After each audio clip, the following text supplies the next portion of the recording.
MOBAs are still one of the most played genres of video game in 2018, right next to the emerging Battle Royale genre. In the years since its revival with the emergence of games like Heroes of Newerth, League of Legends, and Dota 2, many contenders have tried to ascend the mountain and stake their flag at the peak of the genre. So which ones have been able to make the climb?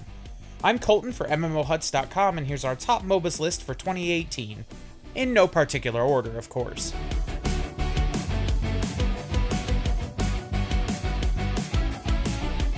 Heroes of the Storm, Blizzard's foray into the already thriving genre, has enjoyed a loyal following of Blizzard fanatics since its earliest days in technical alpha. Featuring a broad cast of characters from across all of Blizzard's properties, it's definitely the Super Smash Bros. Of MOBAs. New characters are still being added regularly, and Blizzard is currently in the middle of a season of the Heroes Global Championship League. The other major selling point is the wide variety of maps. Each of the maps has its own visual style, objectives, mechanics, and strategies. In one match, you could be fighting off Zerg rushes in a Terran base from StarCraft, and in the next you could be battling massive angels and demons from Diablo. The variety of game types and already established familiarity and appreciation of its cast are personally what keep me coming back to it. Hi-Rez's mythological MOBA Smite has really undergone a renaissance in the last few years. With the rapid expansion of its roster, huge investments in their online streaming presence, their exploding esports scene, and the constant drip feed of new and varied adventure content, the game's stock continues to rise. What gives Smite its staying power is its distinction from other MOBAs. The third-person camera perspective, the entirely skill-shot-based combat system, and the roster built on familiar mythological deities all contribute to setting the game apart. The player base, while spread across multiple platforms, is growing. Still, it has a long way to go to catch up with some of the other entries on our list. With a fanbase as passionate and dedicated as Smite's, though, and a new and very lucrative deal with Mixer, the future is bright.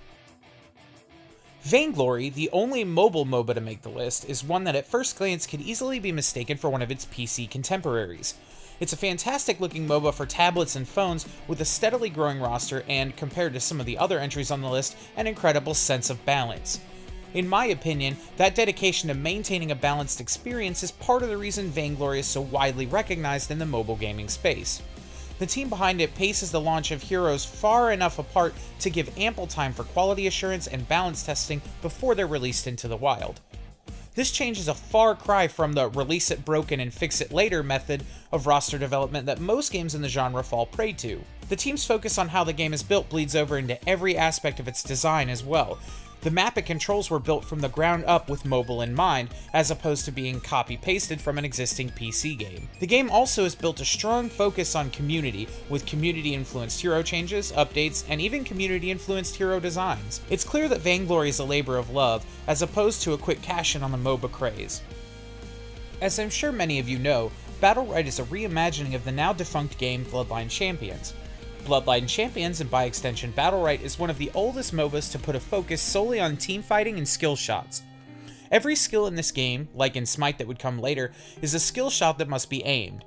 This, combined with the almost Blizzard-like aesthetic, give the game its own flavor that's miles apart from its competition. Matches are short and incredibly intense. Battlerite requires an understanding not only of the roster of characters' abilities, but the mindset and reflexes to use those abilities creatively under pressure. While the game's community is still fairly small, it has a big potential for growth and is undeniably fun to play. Valve's MOBA offering, spearheaded by the creator of the original MOBA himself, is one of the two biggest giants in the genre. While the game is pretty and doesn't require a massive machine to run, the real draw for the game is its retention of advanced mechanics from the original Defense of the Ancients that most other MOBAs have abandoned. These include creep and tower denial, being able to reshape paths through the jungle by adding or cutting down trees, and the use of couriers and secret shops to mix up how players get their items. With Valve being the biggest publisher in the PC gaming space, and the absolutely massive install base of their primary application, Steam, Dota 2 has arguably the largest amount of visibility of any MOBA. This, combined with massive esports events and being marketed toward the more hardcore PC gaming audience, are how they've been able to hold such a huge share of the market despite their fierce competition. You cannot have a list of the top MOBAs of any year, much less 2018, without talking about the biggest of them all. League of Legends has, on multiple occasions, boasted that it is the most played multiplayer game in the world. So how did it get this way? The right people, with the right background, acting at the right time. At the time of League of Legends' conception, the original Dota map was huge. It was massively popular, and members of its community saw an opportunity to grow it into something special. Riot was formed, and now almost 10 years later, League of Legends is still the largest esport in the world, and one of the most talked about games on the internet. It has a cast of well-designed and instantly recognizable characters, constant visual updates and roster balancing, and strikes a near-perfect balance between being simple to pick up and difficult to master. The community is still a dumpster fire, but hey, nothing's perfect, right? Well, that concludes the first part of our two-part series on MOBAs, both successes and failures. Let us know your favorites or future MOBAs you're excited about down in the comments below. Make sure you subscribe and keep it locked on MMOHuts.com for all the latest gaming news and reviews.